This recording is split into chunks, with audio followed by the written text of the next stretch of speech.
The Laws of Ascension, Chapter 62, Wolf Pup. Fox, Soren shouts before stopping when he sees the crowd of bears. He, Torvin, and Vera push through the crowd to find Lorik. They're stunned with surprise when they see him. He's still sitting on Ulrich's chest with his clawed hand on his forehead. "We're done here," Lorik tells them before getting up. The two wolves biting down on Ulrich's arms disappear as Lorik cancels the spell. "Make sure you keep a tighter leash on your daughter. She's got just as much of an anger problem as you do," Lorik says while walking over to the three of them. "What did you do?" Torvin asks while looking around. The stone ground had started cracking from the gravity spell, so the entire compound looks in need of repair. Even the buildings that had been engulfed in the spell started cracking. "I kicked Ulrich's ass."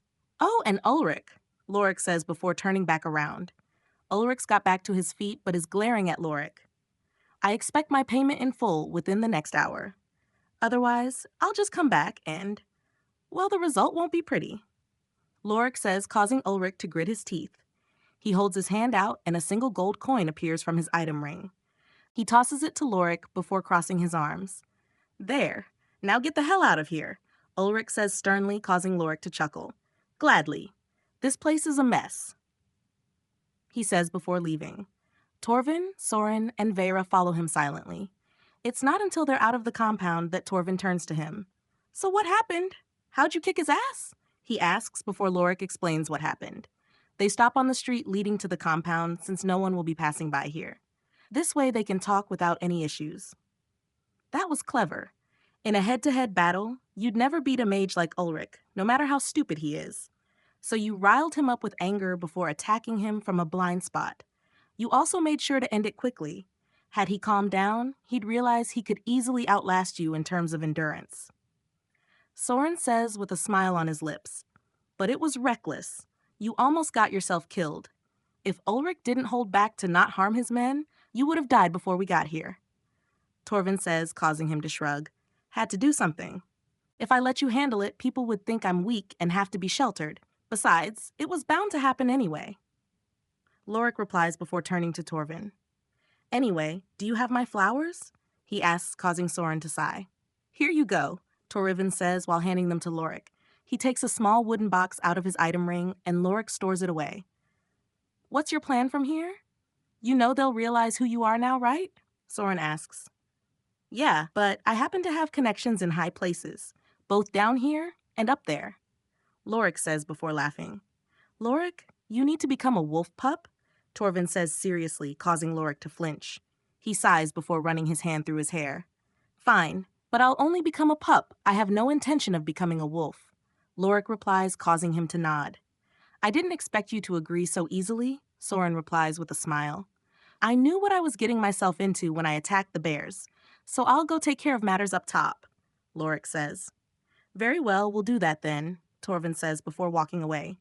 "We'll go make the announcements down here," he adds as Soren joins him.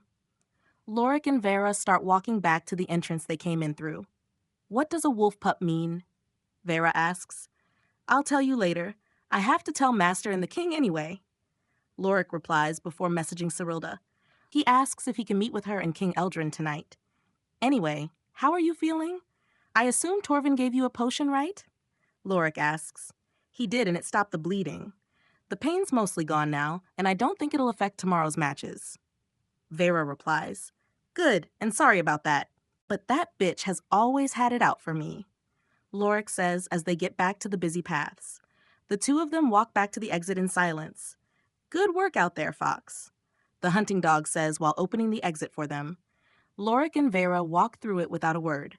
Once they get to the door to the dark room, Vera opens it. She enters, ready to change when Lorik walks in behind her. "What are you doing?" Vera asks in shock. "I'm going to the other side as the guard will stop people coming up, but no one's stopping someone from coming down," Lorik replies before finding the door leading to the surface. He opens and walks through it before closing it behind him. He quickly changes back into his uniform but keeps his mask and cloak on. The second he finishes, the door on the surface opens. A woman wearing a purple duck mask steps onto the staircase. She stops when she sees Lorik.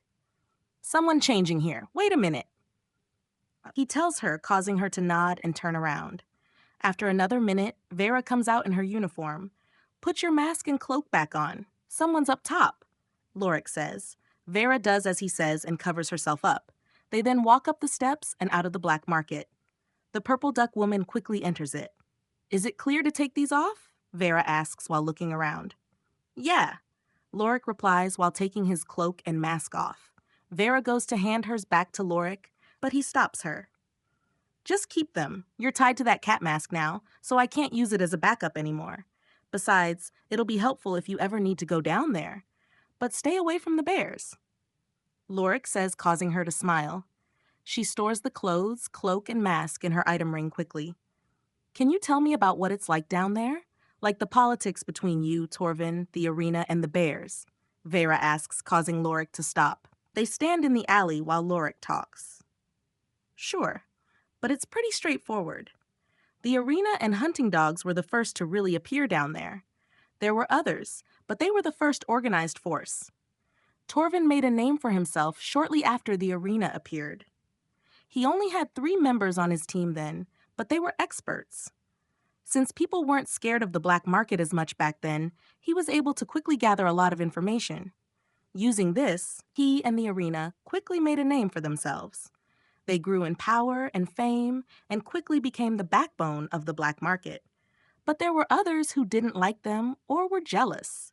They wanted their power and fame for themselves. So they've made lots of various businesses down there. But only the stone bears succeeded in it. However, when you compare them to the hunting dogs or Torvin and the Night Eyes, they're lacking. They're only good at their raw strength. The reason they've survived so long is because they do work up here. Since they don't compete with the hunting dogs or Torvin, they've managed to make a name for themselves and stand out. But that's it. They're still behind Torvin and the arena. Because of that, their members are always taking out their frustration on the hunting dogs. There hasn't been anything as bad as murder, but more than a few bears and dogs have had to retire from injuries during their fights. Lorik explains. What about between you, Torvin, and the arena? Torvin and Soren seem to know you pretty well. Is that because you're a Night Eye, or is there another reason? Vera asks. Yes and no. They do know me because I am a Night Eye. Torvin and Soren they're like the acting Night Eye leaders. Torvin has more power with the Night Eyes, but we still answer to Soren if Torvin isn't there or it's an emergency. But the real reason they know me so well is because they want to make me the next wolf.